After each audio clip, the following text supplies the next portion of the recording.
আসসালামু আলাইকুম বন্ধুরা, আমি হাসান আর আপনারা দেখছেন হাসান স্কিল জোন।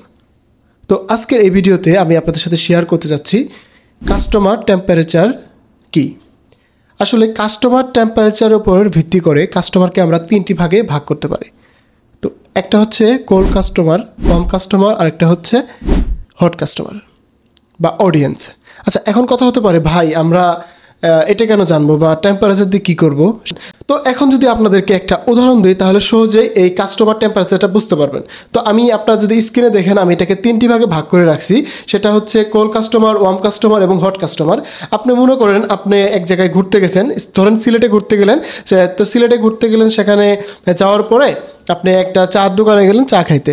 তো আপনার প্রথমে চা দেখে খুব ভালো লাগলো, একটা 7 রঙের চা খেয়ে ফেললেন, বললেন যে আমাকে 7 রঙের একটা চা দেন।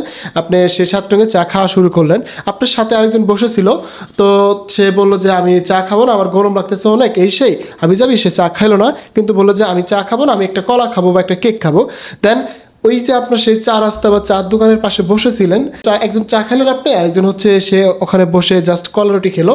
আর আপনারা যে বসেছিলেন, যেহেতু এটা চৌরাস্তা, চার দোকানের আশেপাশে যে লোকজন গেছিলো ওই চার দোকানের সামনে দিয়ে, সেটা হচ্ছে আরেকটা পার্ট এই তিনটি পার্টের মধ্যে। তো আমরা এখন এটার কাস্টমার টেম্পারেচারের বেসিকে আমরা যদি ভাগ করতে চাই, ধরেন যে কাস্টমারটা এসে সরাসরি আপনার থেকে চা কিনে খেলো সেটা হচ্ছে আপনার হট কাস্টমার, কারণ সে আপনার দোকানে সরাসরি এসে আপনার থেকে চা কিনলো, কারণ আপনার একটা প্রোডাক্ট সেল হয়ে গেল, সেটা হচ্ছে আপনার হট কাস্টমার। কিন্তু আপনার দোকানে একজন আসছে কিন্তু চা খায় নাই, কলা কিনছে বা অন্য কিছু কিনছে, সে হচ্ছে আপনার ওয়ার্ম কাস্টমার। কিন্তু সে একটা সময় চা খেতেও পারে, তার কলা খাওয়ার পরে বা একটা কেক খাওয়ার পরে মনে হতে যে না এক কাপ চা খেয়ে ভালো লাগবে, কিন্তু আপনার যে দোকানের সামনে দিয়ে যে কাস্টমারগুলো চলে যাচ্ছে বা গাড়িতে করে অটোতে করে যে লোকগুলো বিভিন্ন জায়গায় যাচ্ছে, কেউ হয়তো অফিসে যাচ্ছে, কেউ হয়তো হসপিটালে যাচ্ছে, তারা কিন্তু আপনার দোকানে আসবে না।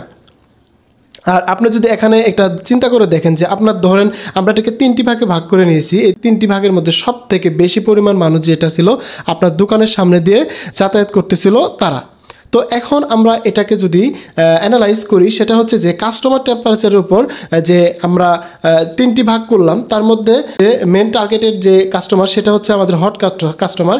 আমরা ট্রাই করব যে এই হট কাস্টমার কাছেই আমরা চার পাশাপাশি তাকে রুটি খাওয়াতে পারি, দেন আরও আমার দোকানে যদি অন্য কিছু থাকে তাকে সেটা দিয়ে ট্রাই করতে পারি, কারণ সে আমার শপে আসছে, তাকে আমি চাইলে অন্য কিছু দিতে পারবো, খাওয়াতে পারবো। বাট আমি যদি ধরেন আমি তাকে না দিয়ে রাস্তা দিয়ে চলাচল করতেছে বা গাড়িতে করে যাতায়াত করতেছে, তাদেরকে বলি যে বাবা আসেন বসেন চা খান, কিন্তু তারা কখনোই বসবে না।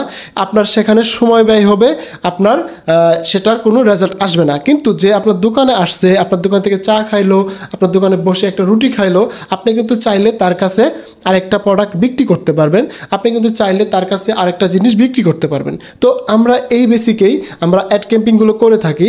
আমরা তখন কি করি, যখন মনে করি আমাদের একটা অ্যাড ক্যাম্পিং করি, তখন আমরা দেখি যে আমাদের টার্গেটেড অডিয়েন্স কারা, আমাদের প্রোডাক্টটা কে কিনলো আর কে কিনলো না। তো যখন দেখি আমার প্রোডাক্টটা একজন কিনছে কিন্তু সে ভাবতেছে তার কাছে আমরা চাইলে আমরা অন্য আরেকটা জিনিস সেল করতে পারবো। আরেকটা জিনিস যে আমার একটা প্রোডাক্ট তার কাছে অ্যাড গেছে, সে অনেকক্ষণ ঘুরছে, দেখছে, ক্লিক করছে, আমার ওয়েবসাইটে আসছে, এসে ঘুরে গেছে, তার অ্যাড টু কার্ট করে রাখছে যে এখন নিব না পরে নিব। তো তার কিন্তু একটা আছে যে না আমি এটা নিতে পারি বা আমার এই প্রোডাক্টটা ভালো লাগছে, তার কিন্তু একটা নেওয়ার আগ্রহ আছে। সে হচ্ছে আমাদের সেকেন্ড যে কাস্টমার সেটা। আর যদি আমরা কোল্ড কাস্টমারগুলোকে ধরি বা কোল্ড অডিয়েন্সগুলোকে ধরি, ধরেন আমার একটা অ্যাড আমরা যখন অ্যাড ক্যাম্পিং করি সেটা কিন্তু অনেক মানুষের কাছে পৌঁছায়। আমার কাছে যদি পৌঁছায় সেটা যেটা কোল্ড অডিয়েন্স, তার কাছে 20 বার পৌঁছালো সেটা কোনো রেসপন্সই করবে না। কারণ মনে করেন আমি এখন একটা টি শার্ট বিক্রি করতেছি, কিন্তু আমার যার কাছে অ্যাডটা পৌঁছাতেছে তার কাছে মনে করেন সে টি শার্ট কিনে কোনো ইন্টারেস্টই না, তাই না? তো তার কাছে যদি আমি 20 বার কেন 100 বার অ্যাড পাঠিয়েও কিন্তু আমার লাভ নেই। তাই আমাকে রিসার্চ করতে হবে। রিসার্চ করে যদি মনে হয় যে না এর কাছে আমার কাছে অ্যাড পাঠিয়ে লাভ নেই, তো আমি তাকে পরবর্তী যখন আমি আবার রিটার্গেটিং করে অ্যাড ক্যাম্পিং করব, তখন আমি কি করব, আমার যে কল কাস্টমারগুলো আছে, কল অডিয়েন্সগুলো আছে, তাদেরকে আমি বাদ দিয়ে দিব। বাদ দিয়ে আমি কি করব, আমার যে হট অডিয়েন্স ছিল আর ওয়ার্ম অডিয়েন্স ছিল, আমি তাদেরকে আবার রিটার্গেট করে তাদের কাছে আবার আমি সে যেহেতু টি শার্ট যদি কিনে থাকে তাকে ট্রাই করব যে আমার নতুন আরেকটি হুডির কালেকশন আছে, আপনি সেটা নিতে পারেন। আমি তাকে ট্রাই করাবো যে আমার টি শার্টের পাশাপাশি আমাদের নতুন ভালো ভালো শার্ট আছে, আপনি চাইলে সেটা নিতে পারেন। আমি তাকে বিভিন্নভাবে কনভিন্স করতে পারবো।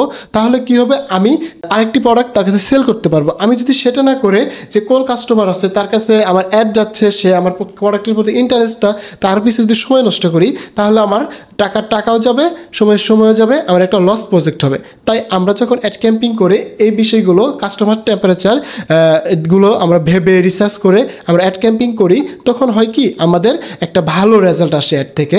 আমাদের তখন আমাদের টার্গেটেড অডিয়েন্সগুলোকে আমরা সিলেক্ট করে আমরা অ্যাড ক্যাম্পিং করি, তখন আমরা একটা ভালো রেজাল্ট পাই, তখন আমরা ভালো একটা সফল অ্যাড ক্যাম্পিং হিসাবে সেটাকে ধরে নিতে পারি। তো এই কাস্টমার টেম্পারেচার আশা করি আপনারা বুঝতে পারছেন। তো এটা এখান থেকে আমি একটা পুরো ভিডিওর মাধ্যমে যা বোঝাতে চাইলাম, তো আমি একটা শর্ট করে এটাই বোঝাতে চাইলাম যে আমাদের যে প্রোডাক্টটা, আমাদের যে অডিয়েন্সগুলো আছে যাদের এই প্রোডাক্টের প্রতি ইন্টারেস্ট নেই, আমরা প্রথম থেকেই তাদেরকে বাদ দিয়ে দিব। আর যাদের মনে করেন এটার প্রতি ইন্টারেস্ট আছে আর যাদের কেনার একদমই ফুল আগ্রহ আছে তাদেরকে টার্গেট করে আমরা বিভিন্নভাবে কনভিন্স করে তাদের কাছে অ্যাড পাঠাবো। আমাদের পরবর্তী যে দুই রকম কাস্টমার থাকলো, হট কাস্টমার, হোম কাস্টমার, যাদের আমাদের প্রোডাক্টের প্রতি ইন্টারেস্ট আছে তাদের কি করব, আমরা বিভিন্নভাবে কনভিন্স করব। তাদেরকে আমি বিভিন্ন রকম অফার দিব যে 20% ডিসকাউন্ট চলতেছে, তুমি চাইলে কিনে নিতে পারো। তখন হবে কি কাস্টমার ভাববে যে না, এই প্রোডাক্ট তো কদিন আগে 500 টাকা ছিল আর এটাকে 20% ডিসকাউন্ট করে আমি আরও 450 টাকায় পাচ্ছি। তো তখন কি করবে, তখন সে প্রোডাক্টটি কিনে নিতে পারবে বা কিনে ফেলবে। তো আমি আশা করি আপনাদেরকে কাস্টমার টেম্পারেচারটা বোঝাতে পেরেছি। তো এই ছিল আজকে ভিডিওটি, কারণ ভিডিওটি বড় করতে যাচ্ছি না, আমি আপনাদেরকে একদম পার্ট টু পার্ট বেসিকভাবে শেখানোর ট্রাই করতেছি, বেসিক থেকে অ্যাডভান্সভাবে শেখানোর ট্রাই করতেছি, যাতে আপনার থিওরিক্যাল থেকে শুরু করে আপনারা একদম অ্যাডভান্স পর্যন্ত সুন্দরভাবে আপনি একজন সফল ফেসবুক মার্কেটার হিসাবে আমার কোর্সটা শেষ করে বের হতে পারেন। তো ভালো থাকবেন, সুস্থ থাকবেন, দেখা হবে পরবর্তী ভিডিওতে।